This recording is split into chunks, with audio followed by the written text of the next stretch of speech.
Welcome पिलाने आम ही video history core 12 unit 4 को पढ़ा सांताल विद्रोहर कारण और फलाफल। तो चलो वीडियो को स्टार्ट करवा।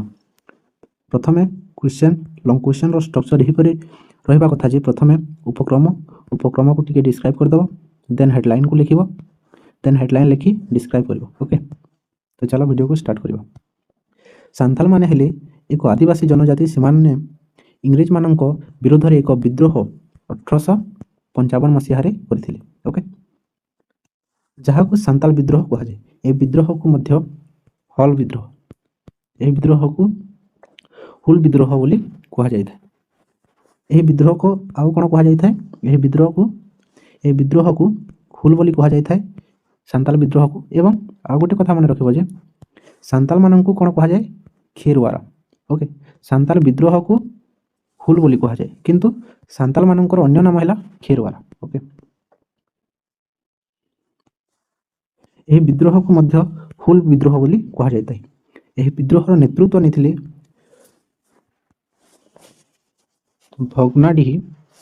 भगनाडीही ग्रामर चुलू सांताल चारोटी पुत्र। ओके, से होचंती कान्हू, सिद्धू, चांद, भैरव। ओके, यही 4 जन यह विद्रोह को नेतृत्व करथिले। यही विद्रोह पछरे बहु कारण रही जहाँकि निम्न रे वर्णना करा जायछि। तो देख लो, प्रथमे तुम मैंने उपक्रम लिखिद, उपक्रम को टिके डिस्क्राइब करदेव, देन यहीपरी हेडलाइन लिखिद। हेडलाइन लिखिला परे यहीपरी हेडलाइन को लिखिबो, देन डिस्क्राइब करिवो। ओके, क्यों क्यों कारण थिला? प्रथम कारण थिला जे इंग्रेज मानकर प्रशासनिक कारण। ओके, इंग्रेजंकर प्रशासनिक कारण थिला। क्यों कार्य करथिले ताहा हमें देखिबा। अर्थनैतिक शोषण करथिले, अत्यधिक करभार वृद्धि करथिले, सांथाल रमणीय मानकर दयनीय स्थिति। ओके, देन सांताल मानकर आभ्यंतरीण जीवन रे हस्तक्षेप करथिले से माने। ओके, निजी मामला रे हस्तक्षेप करथिले। देन पुलिस मानकर जुलुम अत्याचार, नील पाई जो नील चाष करा जाउथला, एही नील चाष को बाध्य करा जाउथला सांताल माननकु नील चाष करा बोली। देन चलो गोटे गोटे डिस्क्राइब करबा। प्रथम पढ़िबा जे इंग्रेज मानकर प्रशासनिक कारण, क्यों कारण यह विद्रोह होइतिला ताहा देखिबा। सर्वप्रथम कारण थिला जे प्रशासनिक कारण।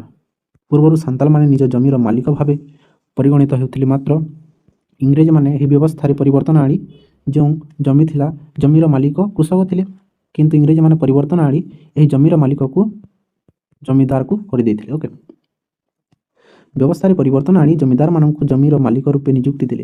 यहा देखि सांताल माने क्रोध प्रकाशित होइथिले। ऑब्वियसली टा ए माने तो क्रोधित हेबे ही। इंग्रेज माने जमीरु कर आदाय करबा पई जमीदार माननकु क्षमता दिले। ओके, यहा व्यतीत इंग्रेज माने सांताल माननको देन कोन कहछि, यहा व्यतीत इंग्रेज माने सांताल माननको परिषद भांगी जमीदार परिषद सृष्टि करथिले। ओके, जो सांताल माननको परिषद थिला ताकू भांगी दे ए माने जमीदार परिषद को सृष्टि करथिले। सांताल माने जमीदार माननको दिगु बोली कहथिले। ओके, कोन कहथिले? दिकु बोली कहथिले। यह क्वेश्चन भी आसी पारे, दिकु किए बा दिकु काहाकू कहा जाउथला। तो तुम मैंने लिखिबो सांताल माने जमीदार माननको दिकु बोली कहथिले। ओके, देन और कोन कारण थिला? अर्थनैतिक कारण। इंग्रेज माने सांताल माननको बहु शोषण करथिले।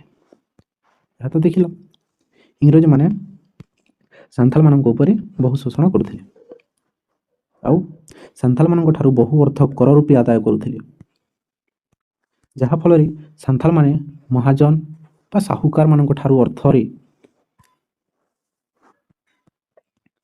जहा फल रे सांताल माने महाजन साहुजन माननको ठारू अर्थ शुद्धरे आणुथिले। ए माननको बाध्य करा जाउथला कर दिया बोली सांताल माननको। देन ए सांताल माने महाजन बा साहुकार माननको ठारू पैसा आणुथिले, शुद्धरे पैसा आणुथिले बा लोन रे आणुथिले, इंटरेस्ट रे आणुथिले पैसा ओ इंग्रेज माननको दउथिले बा जमीदार माननको दउथिले, प्रदान करुथिले। जदि सांताल माने महाजन साहुकारनको अर्थ न दियंती, जो शुद्धरे आनिथिले जे पैसा ताकू जदि रिटर्न न करंती, तेबे कोन करिबाको पडुथला? साहुकार मानकर अर्थ न दियंती, तेबे सेमाने साहुकार माननको घरे रही गलती घटुथिले, अर्थात साहुकार माननको घरे नौकर हिसाब से कार्य करथिले। ओके, देन अत्यधिक करभार वृद्धि। इंग्रेज माने सांताल मानक ऊपर अत्यधिक कर भार लदी देथिले, जहा फल रे से माने ଦେବରେ ସକ୍ଷମ ଦେବାରେ ସକ୍ଷମ ବ ହେଇଛି ବା ହେବାର କଥା ଦେବାରେ ସକ୍ଷମ ହୋଇପାରୁନଥିଲେ। ଆଉ ମଧ୍ୟ ଅର୍ଥ ଦେଇଥିବା ମହାଜନ ସାହୁକାରମାନେ ଯେଉଁ ଋଣ ରୂପରେ ଦେଉଥିଲେ ସେମାନେ ତାଠାରୁ 10 ଗୁଣ ଋଣ ବଢ଼େଇ ଦେଉଥିଲେ, ଯାହାଫଳରେ ସାନ୍ତାଳମାନେ ଅର୍ଥ ଦେବାରେ ଅସମର୍ଥ ହେଉଥିଲେ। ଯେଉଁ ଏମାନେ ଋଣ ଦେଉଥିଲେ, ଯେଉଁମାନେ ସାହୁକାରମାନେ ଏହି ସାନ୍ତାଳମାନଙ୍କୁ ଋଣ ଦେଉଥିଲେ, ଇଣ୍ଟରେଷ୍ଟରେ ଯେଉଁ ଇଣ୍ଟରେଷ୍ଟ ଥିଲା ତାକୁ 10 ଗୁଣ ବଢ଼ାଇ ଦେଉଥିଲେ। ସେଥିପାଇଁ ସେ କୃଷକମାନେ ଫେରାଇ ପାରୁନଥିଲେ। ତା ଯୋଗୁଁ ବି ଏହି ବିଦ୍ରୋହଟା ହେଲା। ତାପରେ ସାନ୍ଥାଳମାନଙ୍କ ରମଣୀୟମାନଙ୍କ ଦୟନୀୟ ସ୍ଥିତି। ଓକେ, ଏହା ଦେଖିବା। ଆର୍ଥିକ ଅନାଟନ ଯୋଗୁଁ ଶେଷରେ ସାନ୍ଥାଳ ନାରୀମାନେ ଜମିଦାରମାନଙ୍କ ଠାରେ ରହି କାର୍ଯ୍ୟ କରୁଥିଲେ। ସେହି ସମୟରେ ଇଂରେଜ କର୍ମଚାରୀ, ଜମିଦାର, ଅନ୍ୟାନ୍ୟ କର୍ମଚାରୀମାନେ ସେମାନଙ୍କ ଉପରେ ଖରାପ ନଜର ପକାଉଥିଲେ।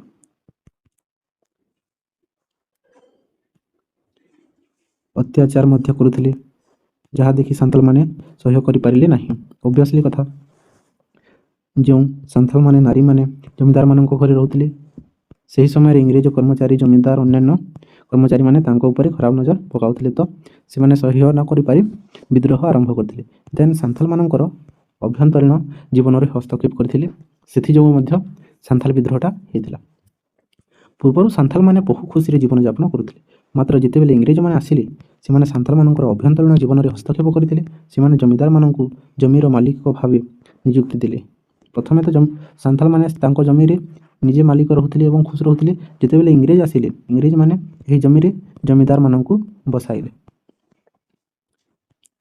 ସାନ୍ତାଳମାନଙ୍କ ଅଭ୍ୟନ୍ତରୀଣ ଜୀବନରେ ହସ୍ତକ୍ଷେପ କରିଥିଲେ। ସେମାନେ ଜମିଦାରମାନଙ୍କୁ ଜମିର ମାଲିକାନା ଭାବେ ନିଯୁକ୍ତି ଦେଲେ ଓ ଜମିଦାର ପରିଷଦ ଗଠନ କରିଥିଲେ।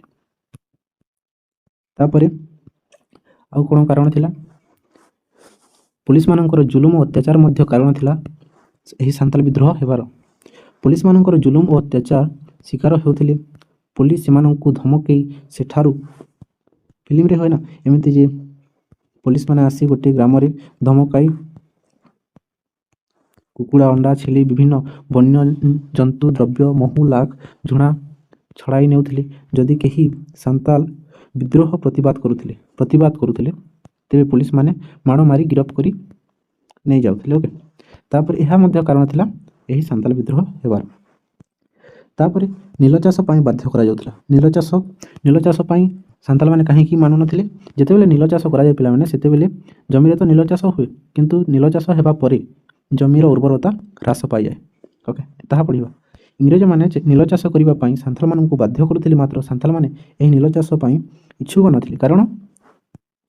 କ'ଣ କାରଣ ଥିଲା? କାରଣ ଏହି ଚାଷ ଦ୍ୱାରା ଜମିର ଉର୍ବରତା ନଷ୍ଟ ହୋଇଯାଉଥିଲା। ଅନ୍ୟାନ୍ୟ ଖାଦ୍ୟଶସ୍ୟ, ଧାନ, ଗହମ, ବାଜରା, ମାଣ୍ଡିଆ ଇତ୍ୟାଦି ଚାଷ ହୋଇପାରୁନଥିଲା। ଆଉ ମଧ୍ୟ ଯେଉଁ ସାନ୍ତାଳମାନେ ନୀଳ ଚାଷ ପାଇଁ ଜମି ପ୍ରଦାନ କରୁଥିଲେ, ସେମାନଙ୍କୁ ଅତ୍ୟାଚାର କରାଯାଉଥିଲା। କ'ଣ କହୁଛି? ଆଉ ମଧ୍ୟ ଯେଉଁ ସାନ୍ତାଳମାନେ ନୀଳ ଚାଷ ପାଇଁ ଜମି ପ୍ରଦାନ କରୁନଥିଲେ, ଚାଷ କର ନାହିଁ ଠିକ୍ କଥା, କିନ୍ତୁ ଜମି ଇଂରେଜମାନଙ୍କୁ ଦେବା ବାଧ୍ୟ, ଏହିପରି ଇଂରେଜମାନେ କହୁଥିଲେ, କିନ୍ତୁ ସାନ୍ତାଳମାନେ ଜମି ମଧ୍ୟ ଦେଉନଥିଲେ। ଓକେ, କାହିଁକି ଜମି ଦେବେ? ତ ଜମି ପ୍ରଦାନ କରୁନଥିଲେ, ସେମାନଙ୍କୁ ଅତ୍ୟାଚାର କରାଯାଉଥିଲା। ଏହା ଦେଖି ସାନ୍ତାଳମାନେ ବିଦ୍ରୋହ ଆରମ୍ଭ କରିଥିଲେ। ତ ବିଦ୍ରୋହର ଘଟଣାବଳୀକୁ ଟିକେ ଦେଖିବା। ଏହି ବିଦ୍ରୋହ କେବେ ହୋଇଥିଲା? 1855ରୁ 56ରେ ହୋଇଥିଲା ଏହି ବିଦ୍ରୋହ, ସାନ୍ତାଳ ବିଦ୍ରୋହ। ସାନ୍ତାଳ ବିଦ୍ରୋହ 1855 ମସିହାରେ ସଂଘଟିତ ହୋଇଥିଲା। ଏହି ବିଦ୍ରୋହର ନେତୃତ୍ୱ ନେଇଥିଲେ କିଏ? ନେତୃତ୍ୱ ନେଇଥିଲେ 4 ଜଣ ଭାଇ। କିଏ? କାହ୍ନୁ, ସିଦ୍ଧୁ, ଚାନ୍ଦ, ଭୈରବ। ଓକେ, ସାନ୍ତାଳମାନଙ୍କର ଭାଷା ଥିଲା ସାନ୍ତାଳୀ। ସେମାନେ ଦାମିନୀକୋହିଠାରେ ରହୁଥିଲେ। କେଉଁଠାରେ ରହୁଥିଲେ? ଦାମିନୀକୋହିଠାରେ। ଓକେ, ସାନ୍ତାଳମାନଙ୍କ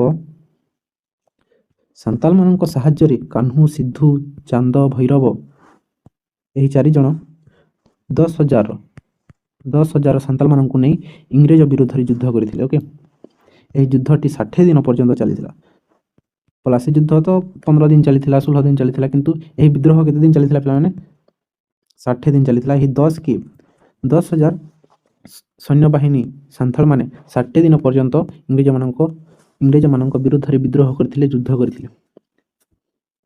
ଓକେ, ସେହି ସମୟରେ ଇଂରେଜମାନେ ବ୍ରିଗେଡିୟର ଜେନେରାଲ କାହାକୁ ଏହି ବିଦ୍ରୋହକୁ ଦମନ କରିବା ପାଇଁ इंग्रेजମାନେ କାହାକୁ ଆପଏଣ୍ଟ କରିଥିଲେ ସେହି ସମୟରେ इंग्रेजମାନେ ବ୍ରିଗେଡିୟର ଜେନେରାଲ ଲୁଏଡଙ୍କୁ ବିଦ୍ରୋହ ଦମନ ପାଇଁ ନିଯୁକ୍ତି ଦେଇଥିଲେ। ଓକେ, ସର୍ବପ୍ରଥମେ ଲୁଏଡ ସାନ୍ତାଲମାନଙ୍କୁ ଭୟଭୀତ କରିବା ପାଇଁ ଫାଙ୍କାରେ ବା ଉପରେ ଗୁଳି ବର୍ଷଣ କରିଥିଲେ। ଏଥିରେ ପ୍ରଭାବିତ ହୋଇ ପରେ ପରେ ସାନ୍ତାଲମାନେ ଜଙ୍ଗଲରୁ ବାହାରି ଆସିଥିଲେ। ଜଙ୍ଗଲରେ ରହୁଥିଲେ ସାନ୍ତାଲମାନେ। ଯେତେବେଳେ ଗୁଳି ବର୍ଷଣ ହେଲା, ଏହା ଜଙ୍ଗଲ ଥିଲା, ଜଙ୍ଗଲ ଭିତରେ ସାନ୍ତାଲମାନେ ରହୁଥିଲେ, ଇଂରେଜମାନେ ବାହାରେ ଥିଲେ। ଇଂରେଜମାନେ ଯେତେବେଳେ ଉପରକୁ ଫାୟାର କଲେ ବା ଗୁଳି ବର୍ଷଣ କଲେ, ଏମାନେ ଡରିକି ବାହାରକୁ ଆସିଯାଇଥିଲେ।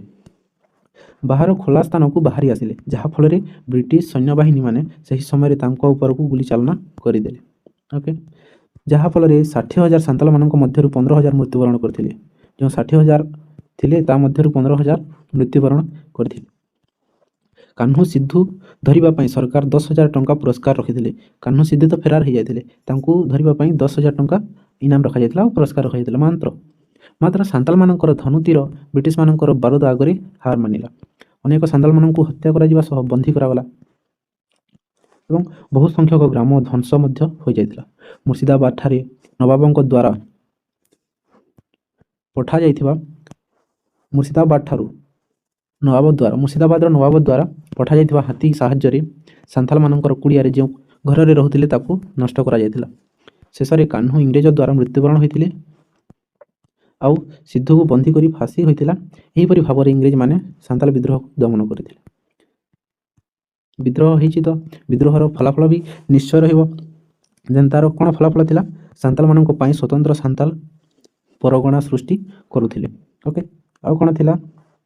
କାମାଭର୍ତ୍ତି ବା ଗୋତି ପ୍ରଥାର ବିଲୋପ ହୋଇଥିଲା। ଯେଉଁ ଗୋତି ପ୍ରଥା ରଖିଥିଲେ ସେହି ଗୋତି ପ୍ରଥାର ବିଲୋପ ହୋଇଥିଲା। ଆଉ କ'ଣ ହେଇଥିଲା? ସାନ୍ତାଲମାନଙ୍କୁ ଜମିଦାର, ସାହୁକାର ଓ କମ୍ପାନୀଙ୍କ ଠାରୁ ରକ୍ଷା କରିବା ପାଇଁ ବିଭିନ୍ନ ପ୍ରକାର ପଦକ୍ଷେପ ନେଇଥିଲେ। ଯେଉଁ ଶୋଷଣ କରୁଥିଲେ ଜମିଦାର, ସାହୁକାରମାନେ ସାନ୍ତାଲମାନଙ୍କ ଉପରେ,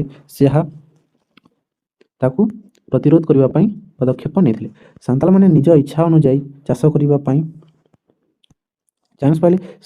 ସାନ୍ତାଲମାନେ ନିଜ ଇଚ୍ଛା ଅନୁଯାୟୀ ଚାଷ କରିପାରିଲେ। ଯେଉଁ ନୀଳ ଚାଷ ପାଇଁ ଫୋର୍ସ କରାଯାଉଥିଲା ତାକୁ ଆଉ କରାଗଲା ନାହିଁ।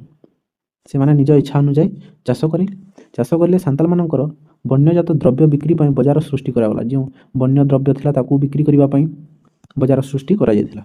ଏହି ସାନ୍ତାଲ ବିଦ୍ରୋହ ଦ୍ୱାରା ପ୍ରଭାବିତ ହୋଇ ପରବର୍ତ୍ତୀ ସମୟରେ ବହୁ ବିଦ୍ରୋହ ଦେଖାଯାଇଥିଲା। ସାନ୍ତାଲ ବିଦ୍ରୋହରୁ ପ୍ରଭାବିତ ହୋଇ ଅନେକ ବିଦ୍ରୋହ ଘଟିଥିଲା। ତାହା ହେଲା ନୀଳ ବିଦ୍ରୋହ 1860ରେ, ଆଉ କ'ଣ ପାବନା ବିଦ୍ରୋହ ଆଉ କଗ୍ରୋ ଆନ୍ଦୋଳନ ଇତ୍ୟାଦି। ତ ଏହା ଥିଲା ତୁମ ସାନ୍ତାଲ ବିଦ୍ରୋହର କାରଣ ଏବଂ ଫଳାଫଳ। ଦେନ୍ ନେକ୍ସଟ ଭିଡ଼ିଓରେ ଆମେ ଦେଖାବା। ଯେଉଁମାନେ ବି ସବସ୍କ୍ରାଇବ୍ କରିନାହିଁ ସେମାନେ ସବସ୍କ୍ରାଇବ୍ କରିଦିଅ, କାରଣ ଆମେ ଏହିପରି ସିଲେକ୍ଟିଭ୍ ଲଙ୍ଗ୍ କ୍ୱେଶ୍ଚନ୍ ହିଁ ଡିସ୍କସନ୍ କରିବା। ତ ନେକ୍ସଟ ଭିଡ଼ିଓରେ ଦେଖାବା।